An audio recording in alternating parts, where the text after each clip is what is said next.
हुए इस जमाने में अनेकों बादशाह, पर बादशाहों के बादशाह हमारे बाबा साहब थे।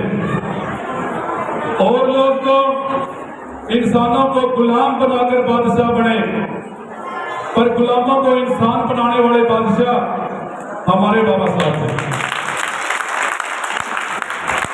सबसे पहले मैं बधाई देता हूं बसपा की तमाम टीम को, जो शिक्षा के क्षेत्र में दिन रात इतनी कड़ी मेहनत से हमारे महापुरुषों के जन्मदिन का जो प्रोग्राम आयोजन करते हैं और लगे रहते हैं गांव-गांव लाइब्रेरी खोलने में, बच्चों को, युवाओं को शिक्षित करने में, समाज को जागरूक करने में।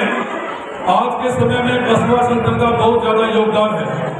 और मेरी आप सबसे, खास करके जो नौकरियों में हमारे समाज के लोग हैं, मेरी उन सबसे प्रार्थना है, निवेदन है कि आप अपने आसपास इस तरह के जितने भी संगठन हैं जो समाज हित में कार्य करते हैं, शिक्षा के क्षेत्र में कार्य करते हैं, आप अपनी आय से, ईमानदारी से आपने जो पैसा कमाया उससे आप ऐसे संगठनों का सहयोग करें, ताकि ऐसे संगठन आगे बढ़ करके समाज का नेतृत्व करें, बच्चों को शिक्षित करने का कार्य करें।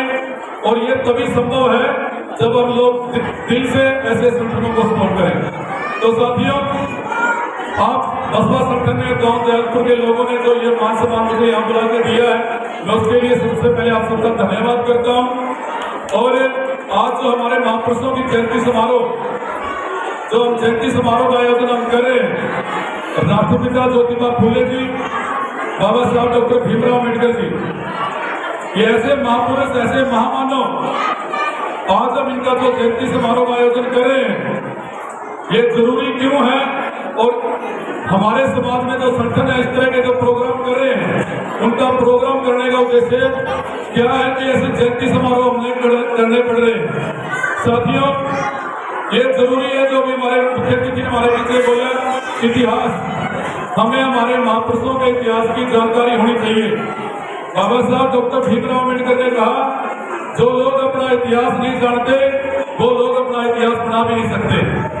आप लोग अपने घरों में, आज पूरे देश में, पूरी दुनिया में बाबा साहब डॉक्टर भीमराव अम्बेडकर की जयंती मनाई जाती है, लेकिन हम अपने घरों में, क्या कभी हम अपने घरों में अपने दादाओं की, परदादाओं की जयंती मनाते हैं? कभी नहीं मनाते। लेकिन हम अपने महापुरुषों की जयंती मनाते हैं। वो क्यों मनाते हैं? हमारे बीच में भाई मनोज बोध ने अपनी बात रखी थी।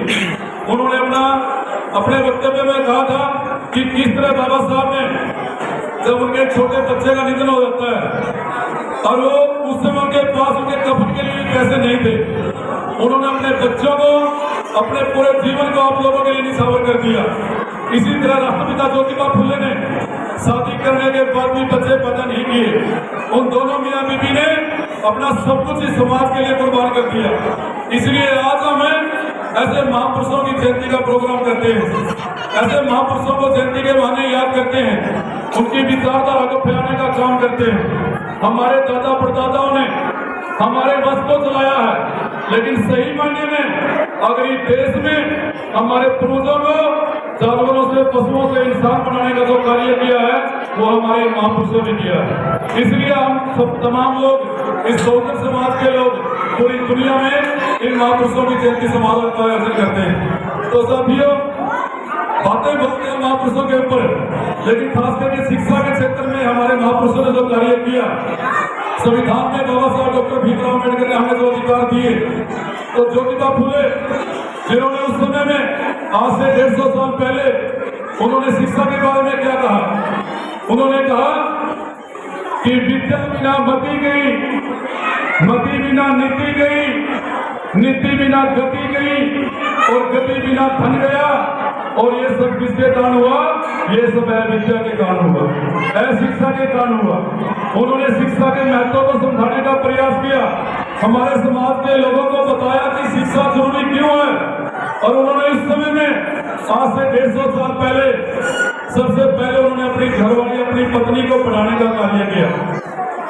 आप लोगों को पता होना चाहिए कि देश की सबसे पहले पढ़ी लिखी महिला, इस देश की सबसे पहले पढ़ी लिखी महिला और सबसे पहली अध्यापिका वो कौन है?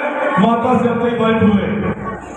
राष्ट्रपिता ज्योतिबा फुले ने उस समय में जब महिलाओं को शिक्षा का अधिकार नहीं था, उस समय में एक समाज में रूढ़िवादी परंपराओं को दरकिनार करके जातिवादी लोगों से लड़ करके सबसे पहले महिलाओं को शिक्षित करने का काम किया और इस कड़ी में उन्होंने सबसे पहले अपनी पत्नी को पढ़ाने का कार्य किया।